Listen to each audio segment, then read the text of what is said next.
Hi, my name is Cecilia Phillips, and if you're anything like me, you're brand new to Oakland and you're looking to find some fun in the town. I've set out to discover some brand new restaurants, venues, and shops in order to give you a glimpse of some hidden local gems. So sit back, relax, and let's go find some fun in Oakland.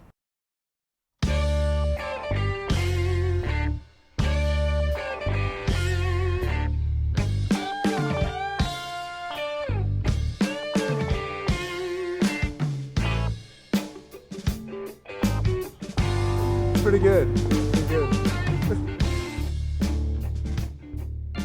I love Oakland. It has much more spirit. People are much more proud of their city here. Because I was born and raised here. We love the lake. We do picnics on the lake. We hike the lake maybe once a month.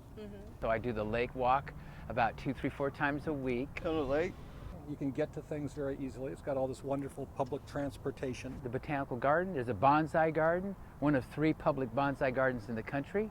Japanese garden, rose garden, turtles in the pond. I mean, it's amazing. Go to Jacqueline Square. Good restaurants. The dining scene up on Lake Shore and on Grand. Do my shopping every Saturday at the Grand Lake Farmers Market. Got a good diversity. Diversity. The diversity, the open-mindedness, the progressiveness, The weather's never too hot or too cold. weather, the culture.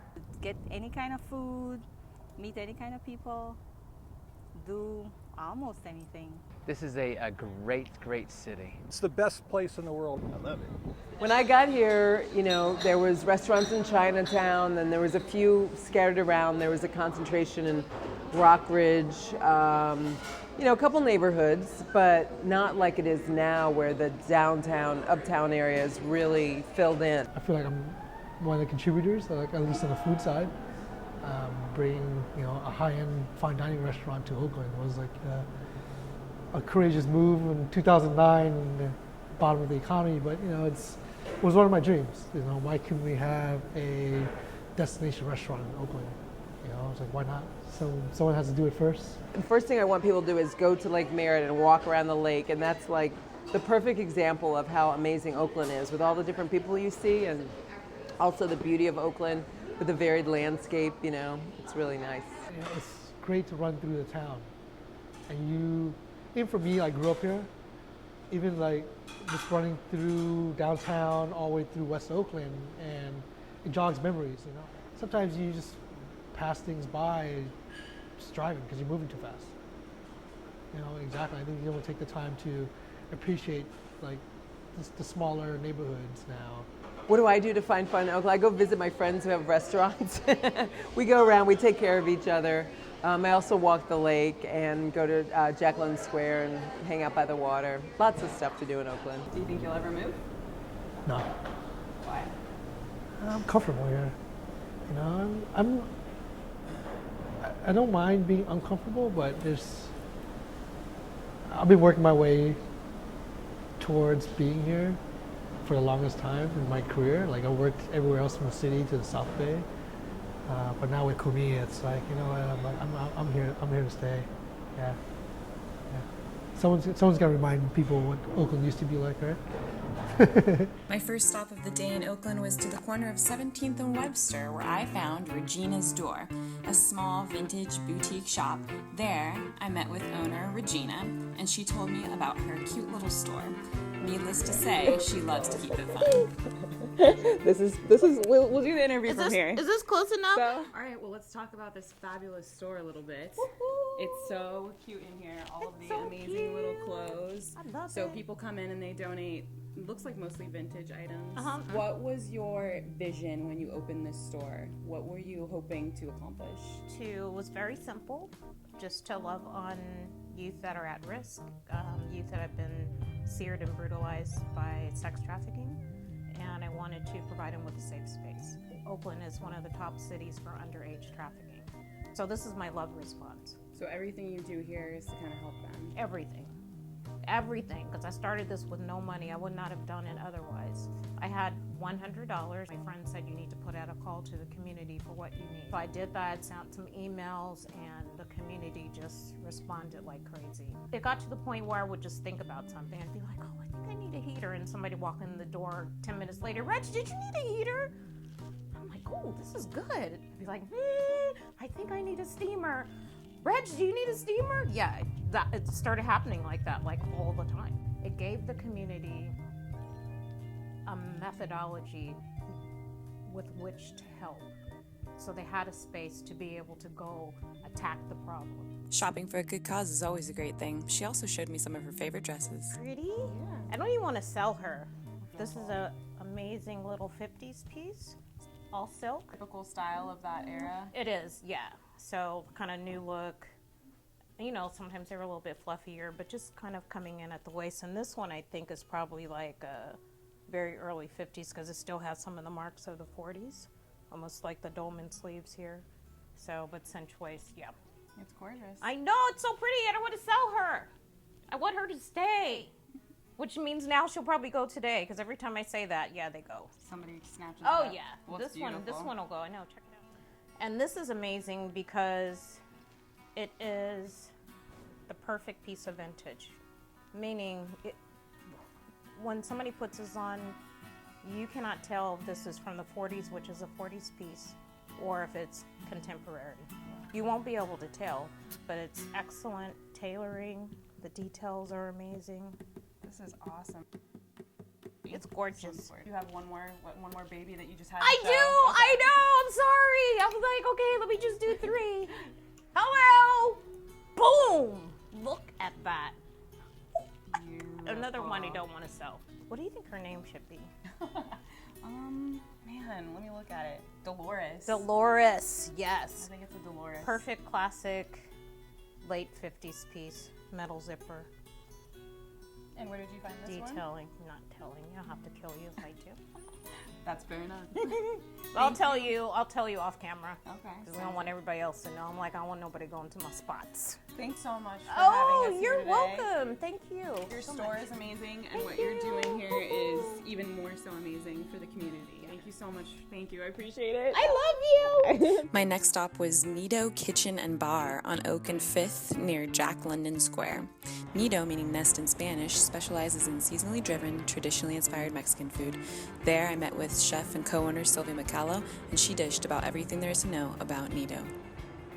So, when you first started to envision Nido as a restaurant, what was the idea behind it, and what did you want people to experience when they came in to eat? Initially, I thought it would be a cafe.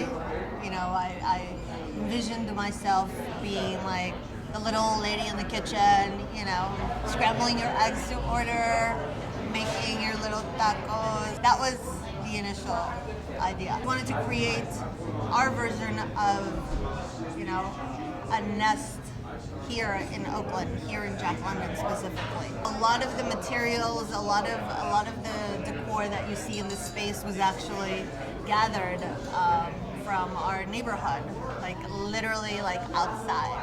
Like, you know, I don't want to get in trouble, but things were taken down, a couple of things were destroyed in the process. Not vandalized, but, you know, there were a few things here and there that we were like, you know, no one will notice if it's gone. No, nothing fancy, just very straightforward, great ingredients, prepared, you know, nicely. We just do kind of a little twist in terms of the presentation. She also shared with us 2 of her favorite dishes, the crispy rolled taquitos with chicken and a black bean dipping sauce, and the mole quesadilla with avocado and tomato salsa. We also talked drinks. I'm not taking credit for the drinks. That would be my husband's field. I just drink them. But That's the best part. That is the best part. We tried the margarita picosa with a house-infused spicy tequila and a chili salt rim, and the Tres Rojas, a sangria-inspired mezcal margarita. Delicioso. I want to say thank you so much You're for having welcome. us here. Cheers. These margaritas look delicious. And hopefully continued success to Nido and the Nest. Cheers. Thank you. Cheers. For the last spot of the day, I hit up the Sound Room on Broadway near Uptown. If you're looking for live jazz on the weekends, this is the spot to go to. I met with owner Karen Van Leven, and she told me a little bit about how the Sound Room got started. You know, it just happened, to be honest with you. We started having house concerts And a lot of it is that we would meet musicians and we were sympathetic to what was going on. There was no good place to play. We wanted to put more music into the area. We saw the dwindling number of clubs, and honestly, it wasn't a club environment we really wanted, because when you go listen to music in a club, people chat, it's noisy, it's kind of disrespectful for the musicians. This is their livelihood. These guys are virtuosos.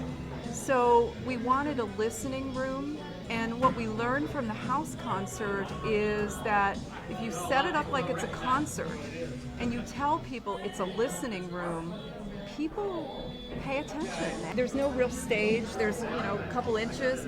That is because we really don't want separation between the musicians and the audience. In a house concert series, people were playing in our living room. We were getting like major talent to play in our living room, which was kind of an awesome experience. And I would tell people, like, it's not like a venue, it's really our living room. And they would come out of it and say, oh my God, it's so awesome because people actually respond. We don't make any money. This is all volunteer for us. So labor of love, you're in the kitchen sometimes, is that correct? Yeah. So you have a small area that you provide food? We want to be all ages. So by providing food, we can be all ages. We're in Uptown, so we have to pay the rent, and Uptown's not cheap anymore. So part of that is we serve food and we serve beer and wine. Thank you so much. What you're doing for the community is amazing, and we really appreciate you allowing us to come in here and learn a little bit about the sound room and what you're doing for Oakland. It's really great. I want to thank you for coming out.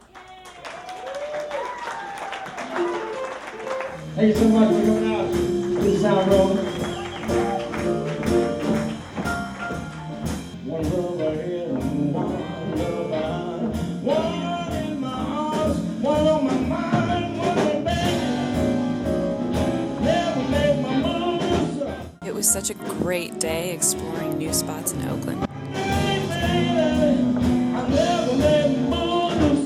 I can't wait to find more awesome spots like these and share them with all of you.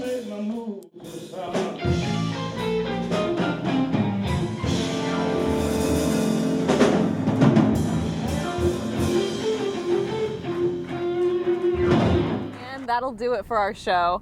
I hope you're able to get out and explore everything that the town has to offer, and stay tuned as we continue to help you find fun in Oakland. Thanks for watching.